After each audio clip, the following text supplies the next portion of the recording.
Hi folks, and welcome back to Freedom Forest. So we've had a few requests recently to talk more about food forest guilds. So in today's video, I'm going to share some of our thoughts and experiences on guilds, shrubs and underplanting in a food forest.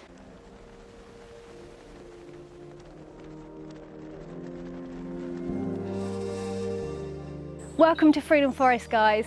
The 3-acre edible oasis that we're creating here in the south of England, where we like to try lots of new things and push the boundaries with what we can grow using permaculture and no-dig methods.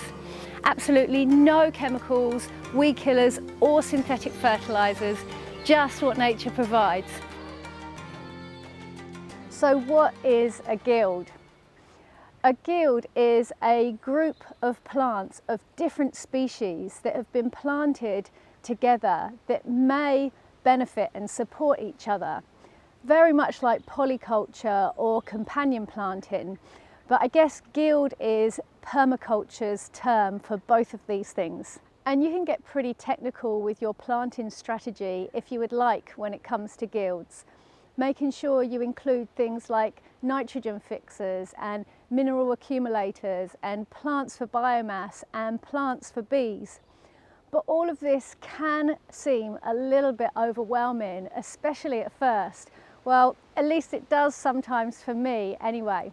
So instead, with a little bit of thought and knowledge of our land, our approach is to play around more, using the plants that we would like to include in our food forest system, rather than being guided by the plants that we feel we should include in the system. And what we want to include in our food forest changes massively from year to year as our own personal life, culinary and medicinal knowledge expands. So my first suggestion for planting strategies when it comes to your food forest is to meet yourself where you are. If you're newer to gardening, then just start with the plants that you know and most importantly that you love. But if you do want to get technical, sure, take a deep dive into all of the different species and their differing benefits that they offer. But what you may well find by not overthinking your planting strategy and just keeping planting the things that you love the most, that over time you end up ticking all of those technical boxes, or at least most of them anyway. My second feeling is that there is no right or wrong when it comes to your food forest plantings.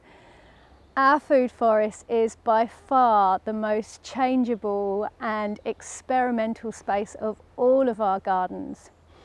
And I feel that the best approach is to observe and let time and nature show you what works and what doesn't. And if something isn't going as you hoped it would, then don't be afraid to rip it out and try a different approach. Every garden and growing space is unique. And I am going to share a few examples of things that have worked for us or things that haven't, and also a few ideas. But that doesn't mean that it's going to be the same experience for you. Your soil type is going to be different to ours, your moisture levels, your light levels, just about any environmental factor could be different to what we experience here.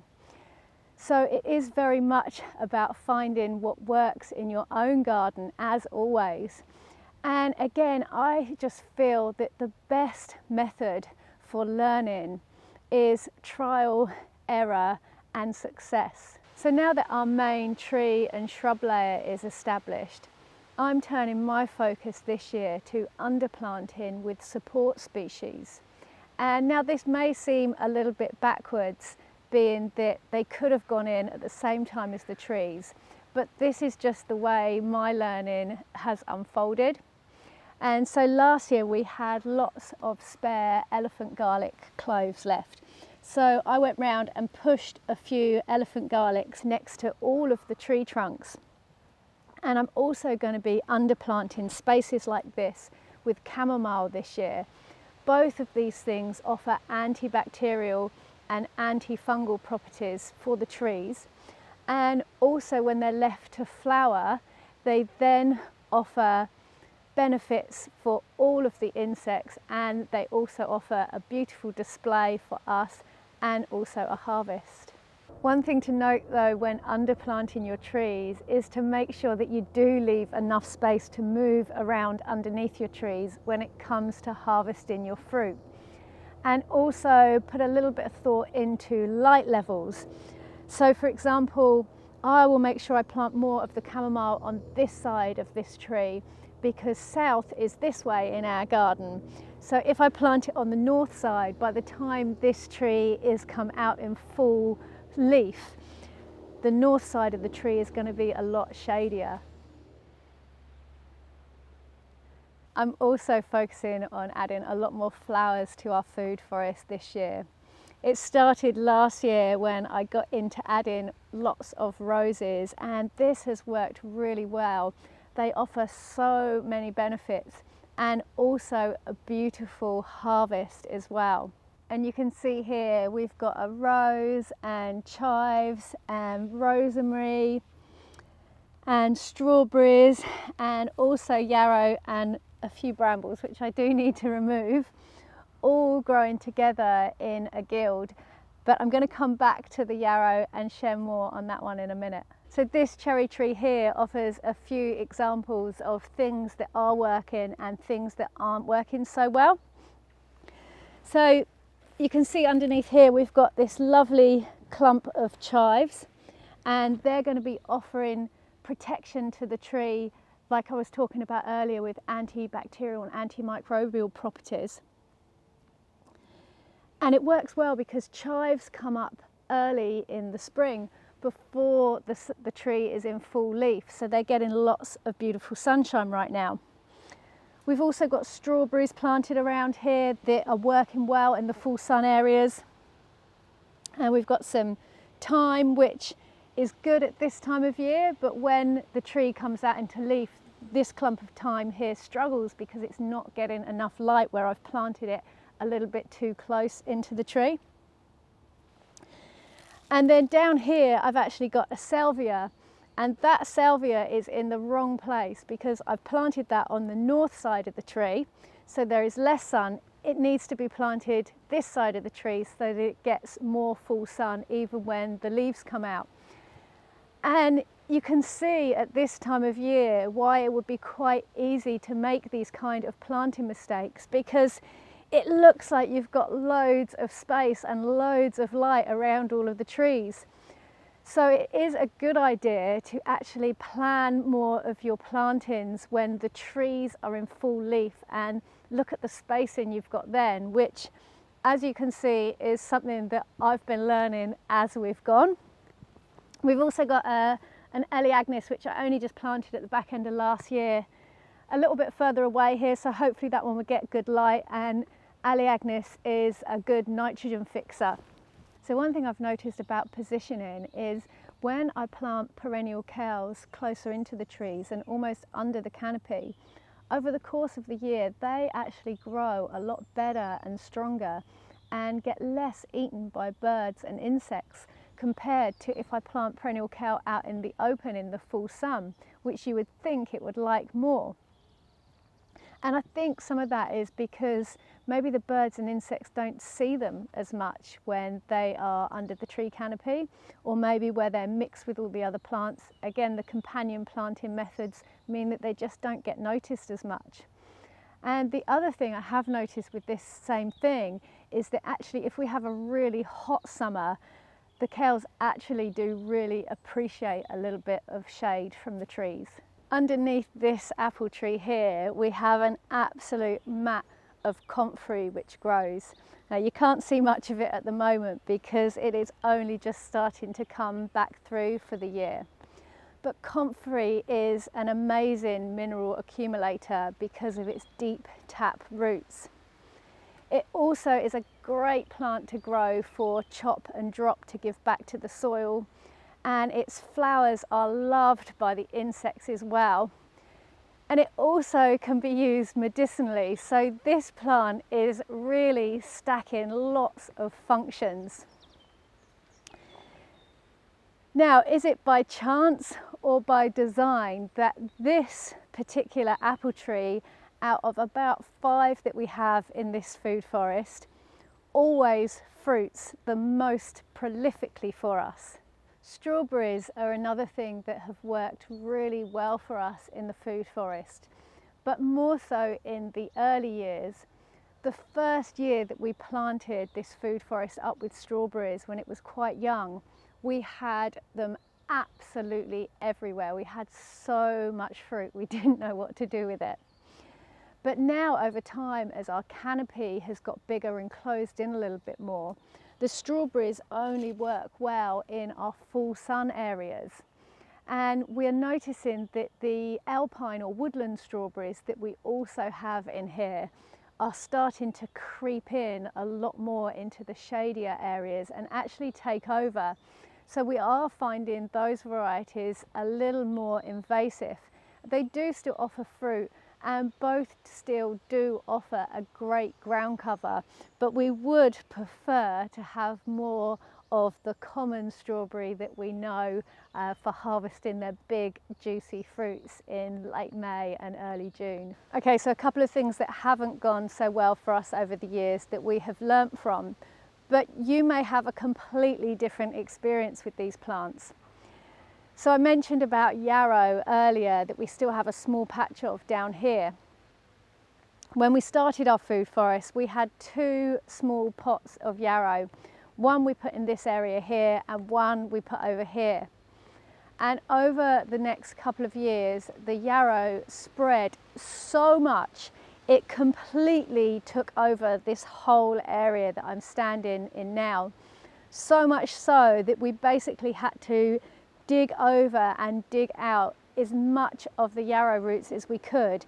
And as you can see now, we are still in the process of completely regenerating this area here. And I do value yarrow medicinally, so I am still trying to keep some of it in the food forest, but I'm hoping that I can just keep it in check a little bit more than we used to when we just let it be and do its thing. And I'm hoping now, from what we've learned about yarrow, that I can still keep it in the food forest, but hopefully keep it in check and just keep a small amount of it. The first type of mint that we planted into the food forest when we began was apple mint. And for us, this was a big mistake. The apple mint started in one clump over here, and over the years it has spread and obviously seeded, and it is absolutely everywhere in the food forest now, and even beyond the food forest. As you can see here, it just comes up and grows in clumps, and it will take over everything. So we are constantly pulling it out and trying to stay on top of it. Now, we do use it as well in herbal teas and in cold drinks in the summer. It is really nice, but it isn't my favourite mint of all the ones that we grow in here now. Whereas the chocolate mint that we have planted all along here is my absolute favourite. And this mint also flowers profusely every year, and it is absolutely covered in insects in late summer. But it pretty much stays in the area that we have given it, and it doesn't spread.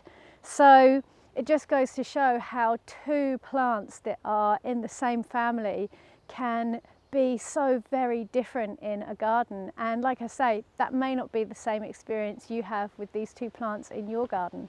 What can help massively when it comes to successful planting is understanding the conditions that you're working with in your garden.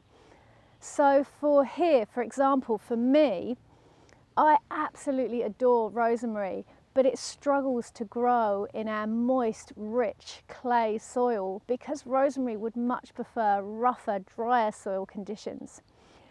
So what I'm doing now whenever I plant rosemary is I'm digging lots of sand into the planting hole to try and mimic the condition that this plant requires more so, because I just absolutely love using rosemary and I cannot get enough.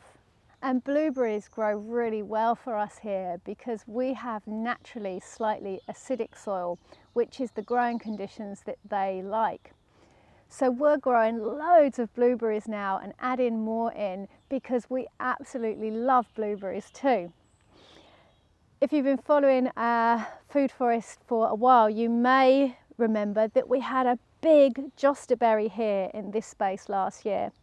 Now, the josterberry we have found for us grows quite thuggishly, and it is not our favourite fruit, and it doesn't offer that great yield for the size of the plant we felt. So we've decided to completely dig the josterberry out this year, and we have replaced it with a blueberry instead. And then around this blueberry, you can see here, this is a great big clump of oregano which I grew from seed about a year ago. Seems really happy in that space. Over here we've got skull pit and we've got strawberries, and then I'm also going to be adding lots of flowers to this area as well over the coming season. So another thing that we're learning as time goes on with our food forests is to use the shaded areas to our advantage. And again, whilst at this time of year, this area here doesn't look very shaded, when this tree is in full leaf, this becomes a really nice shade area with just dappled light. So last year we inoculated this bed here with winecap mushroom spores, and that worked really, really well underneath this tree. And we've also got a schizandra vine growing here, which I'm hoping to train up the tree. And schizandra, we've found through trial and error, actually grows better in partial shade. So again, learning your food forest and the conditions and what works and what doesn't is something that just naturally happens over time. One aspect of plantings in our food forest that I do realise we are missing is more nitrogen fixers. And I did do a trial with edible lupins a couple of years ago with the plan of letting them self-seed and spread. But this didn't actually work so well. So this year I'm already bringing on lots of flowering lupins, which I'm really excited about adding to the food forest, as lupins are natural nitrogen fixers. Come on in, Murph. But as Dan did point out last night when we were talking about this, is that nobody is adding nitrogen fixers to the wild forests and woodlands, and they are still thriving just fine. I really enjoy sharing my garden plans and thoughts with you guys because it helps me to bring more focus onto the things which I have had in my head. And it also gives me accountability to stick to the things that I'm planning as well. So I really massively appreciate all of you guys for watching and commenting and enjoying the videos, because this really does help to inspire me as well. I hope that you have enjoyed this video today and that you've got something from this video. If you have, let us know in the comments down below, and also let us know the things that you are planning for your gardens and food forest this year as well.